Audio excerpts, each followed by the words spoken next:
Ja moin, in diesem Video zeige ich euch einmal kurz, wie ihr mit PowerShell rausfinden könnt, welche Applikation auf einem bestimmten Port auf eurem Computer lauscht und da also Dienste bereitstellt für andere Systeme im Netzwerk. Denn falls ihr mal mit einem System arbeiten müsst, was nicht vollständig dokumentiert ist, dann gibt es da eventuell Unklarheiten. Und ja, grundsätzlich gibt es ja das klassische Netstat-Tool, mit dem geprüft werden kann, hey, welche Ports lauschen denn jetzt hier gerade? Aber wir sehen jetzt hier nicht, welche Programme, welche Applikationen lauschen denn da. Also ich weiß, dass da irgendein Dienst läuft, aber ich will jetzt rausfinden, wo kommt das her, was ist das? Und jetzt zum Beispiel auf meinem System lauscht irgendwas auf Port 1337. Sehe ich auch hier in der Netstat-Ausgabe, aber weiß trotzdem nicht, was ist das jetzt? Und um das rauszufinden, benutze ich ganz gerne dann wirklich richtige PowerShell-Commandlets, also nicht das klassische Netstat, sondern ich verwende den get-net-tcp-connection-Befehl. Da gibt es dann den Parameter Local Port und dann gebe ich da 1337 ein und dann kriege ich jetzt hier eine Rückgabe mit mehreren Eigenschaften und für mich interessant ist der Owning Process und zwar ist das 10868.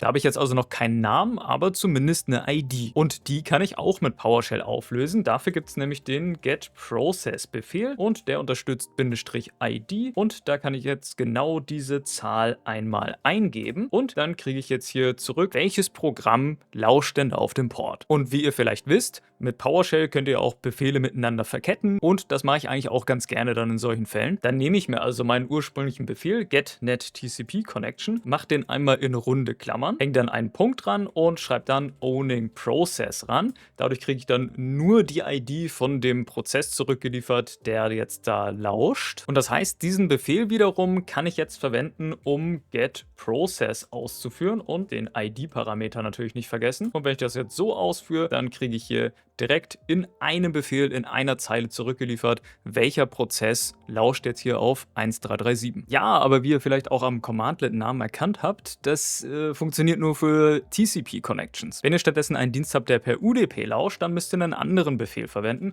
und zwar get-net-udp-endpoint. Aber auch hier gibt es dann Local Port und da gebe ich jetzt hier einen anderen Port an, wo jetzt hier was lauscht, 31337. Und jetzt hier im Standard, in der Standardformatierung, steht jetzt hier nicht die Eigenschaft, die wir eben hatten, Owning Process. Aber so wie das ist bei PowerShell, das, was jetzt hier sichtbar ist, ist nicht unbedingt alles, was da zurückgegeben wird, sondern eigentlich wird hier ein Objekt zurückgegeben und das hat noch mehr Eigenschaften außer diesen beiden hier. Sichtbar machen lässt sich das zum Beispiel, wenn wir das Ganze in Select Object reinpipen und dann ein Sternchen angeben und dann sehen wir hier alles mögliche an Eigenschaften. Die meisten sind jetzt nicht für uns relevant, aber wir sehen, hier unten ist auch Owning Process. Das heißt, wir können es im Grunde ähnlich wie eben machen. Wir setzen den Befehl einmal in runde Klammern, sagen dann, wir wollen die Owning Process Eigenschaft wiederbekommen. Okay, das funktioniert. Hier kriegen wir einfach jetzt wieder nur eine Prozess-ID zurückgeliefert. Aber anstatt die jetzt in 2 Schritten abzufragen, mache ich das direkt wieder in einen Schritt kombiniert, indem ich jetzt hier getProcess-ID eingebe und hier